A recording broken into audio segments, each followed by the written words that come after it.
नमस्कार, स्वागत है आप सभी का धर्म ज्ञान पे। मैं हूं आपके साथ शापनी पटनायक। मिडिल ईस्ट एशिया में चल रहे भीषण संघर्ष के बीच इस समय अमेरिका, इजराइल और ईरान के बीच एक बड़े शांति समझौते की चर्चाएं काफी ज्यादा तेज हो गई है। ऐसा कहा जा रहा है कि जल्द ही इस जंग पर मुहर लग जाएगी खत्म होने का।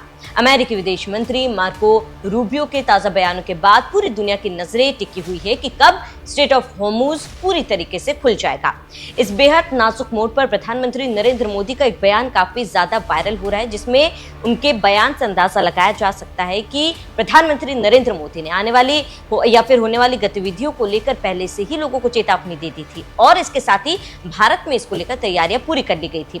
लोकसभा में प्रधानमंत्री मोदी ने एक बयान दिया था, एक ऐतिहासिक और दूरदर्शी भाषण उनका ये वायरल हो रहा है, जिसमें उन्होंने पहले ही भविष्यवाणी कर दी थी कि जल्द इस युद्ध का परिणाम देखने को मिलेगा। उन्होंने होर्मुज स्ट्रेट में भारतीय जहाजों की सुरक्षा, कच्चे तेल की सप्लाई चेन, देश के पास मौजूद स्ट्रेटेजिक पेट्रोलियम रिजर्व और भारत की गुप्त कूटनीति पर पूरा रोड मैप देश के सामने रखा था। अपने बयान में उन्होंने कहा था कि इन तमाम परिस्थितियों के लिए भारत तैयार है, लेकिन सबसे बड़ा सवाल कि प्रधानमंत्री नरेंद्र मोदी ने अपने बयान में जो भविष्यवाणी की है वो सच होता हुआ अब नजर आ रहा है। अब ये जानिए कि कैसे भारत ने पहले ही इस वैश्विक संकट से निपटने के लिए अपनी एनर्जी सिक्योरिटी को मजबूत कर लिया था, जिसकी पीएम मोदी ने बड़ी भविष्यवाणी की थी। उनके इस बयान से समझिए।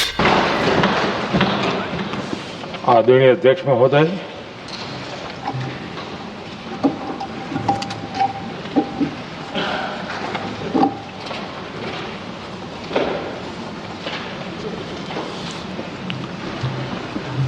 आदरणीय अध्यक्ष महोदय, मैं इस सम्मानित सदन में पश्चिम एशिया में चल रहे संघर्ष और इसकी वजह से भारत के सामने आई चुनौतियों पर बात रखने के लिए उपस्थित हुआ हूं।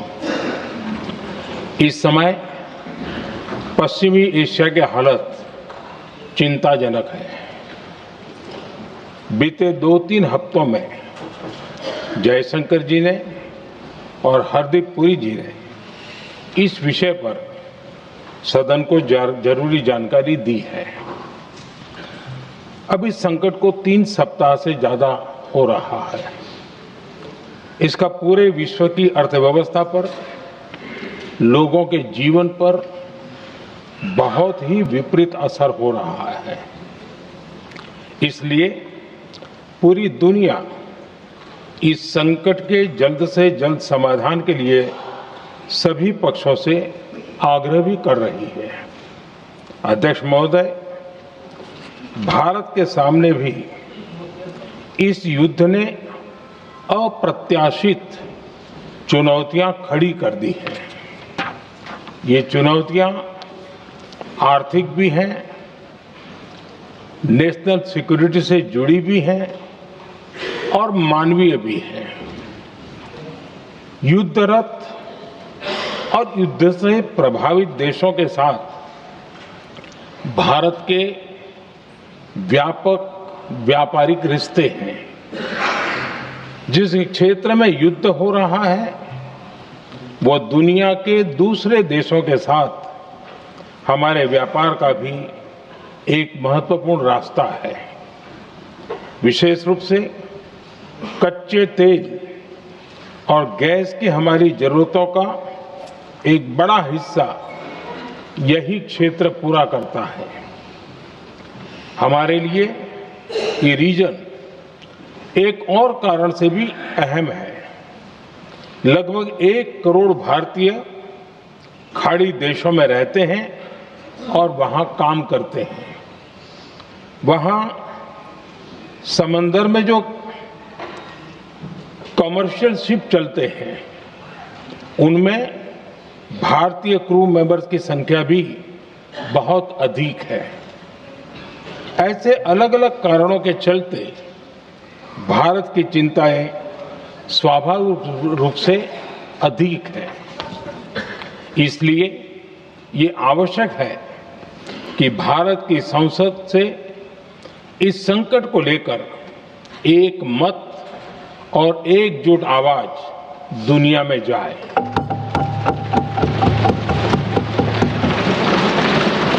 अध्यक्ष जी, जब से ये युद्ध शुरू हुआ है तब से ही प्रभावित देशों में हर भारतीय को जरूरी मदद दी जा रही है।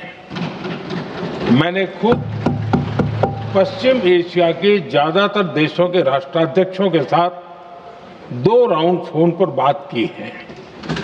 सभी ने भारतीयों की सुरक्षा का पूरा आश्वासन दिया है। दुर्भाग्य से इस दौरान कुछ लोगों की दुखद मृत्यु हुई है और कुछ घायल हुए हैं। ऐसे मुश्किल हालात में परिवारजनों को आवश्यक मदद दी जा रही है। जो घायल है उनका बेहतर इलाज सुनिश्चित कराया जा रहा है। अध्यक्ष जी, प्रभावित देशों में हमारे जितने भी मिशन हैं वो निरंतर भारतीयों की मदद करने में जुटे हैं। वहां काम करने वाले भारतीय हो या फिर जो टूरिस्ट वहां गए हैं, सभी को हर संभव मदद दी जा रही है। हमारे मिशन नियमित रूप से एडवाइजरी जारी कर रहे हैं।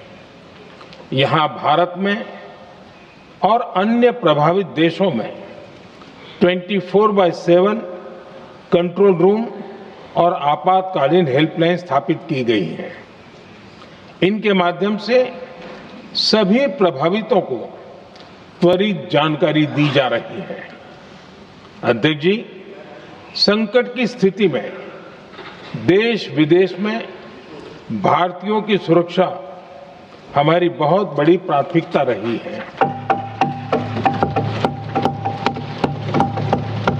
युद्ध शुरू होने के बाद से लेकर अब तक 3,75,000 से अधिक भारतीय सुरक्षित भारत लौट चुके हैं। ईरान से ही अभी तक लगभग 1,000 भारतीय सुरक्षित वापस लौटे हैं। इनमें 700 से अधिक मेडिकल की पढ़ाई करने वाले युवा हैं। खाड़ी देशों में भारतीय स्कूलों में हजारों विद्यार्थी पढ़ते हैं।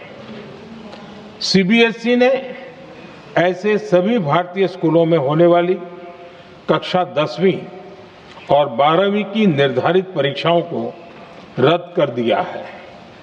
इन बच्चों की पढ़ाई निर्बाध चलती रहे, इसके लिए सीबीएसई उचित कदम उठा रही है। यानी सरकार संवेदनशील भी है, सतर्क भी है और हर सहायता के लिए तत्पर भी है। माननीय अध्यक्ष जी, भारत में बड़ी मात्रा में कच्चा तेल, गैस और फर्टिलाइजर जैसी अनेक जरूरी चीजें हॉर्मुज स्ट्रेट के रास्ते से आती हैं। युद्ध के बाद से ही हॉर्मुज स्ट्रेट में जहाजों का आना जाना बहुत चुनौतीपूर्ण हो गया है। बावजूद इसके हमारी सरकार का ये प्रयास रहा है कि पेट्रोल, डीजल और गैस की सप्लाई बहुत ज्यादा प्रभावित न हो। देश के सामान्य परिवारों को परेशानी भी कम से कम हो, इस पर हमारा फोकस रहा है। हम सभी जानते हैं, देश अपनी जरूरत की 60% एलपीजी आयात करता है।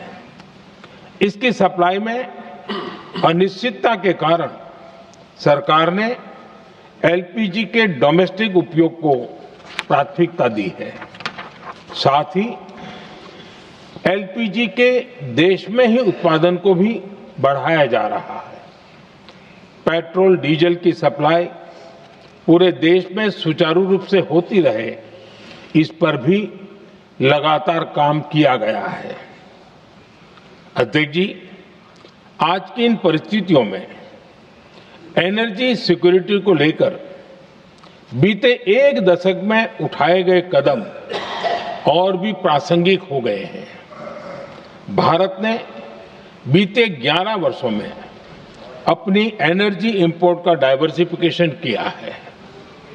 पहले क्रूड ऑयल, एलएनजी, एलपीजी ऐसी एनर्जी जरूरतों के लिए 27 देशों से इंपोर्ट किया जाता था। वहीं आज भारत 41 देशों से एनर्जी इंपोर्ट करता है। अध्यक्ष जी, बीते दशक में भारत ने संकट के ऐसे ही समय के लिए कच्चे तेल के भंडारण को भी प्राथमिकता दी है। आज भारत के पास 53 लाख मीट्रिक टन से अधिक का स्ट्रेटेजिक पेट्रोलियम रिजर्व है और 65 लाख मीट्रिक टन से अधिक के रिजर्व की व्यवस्था पर देश काम कर रहा है। हमारी तेल कंपनी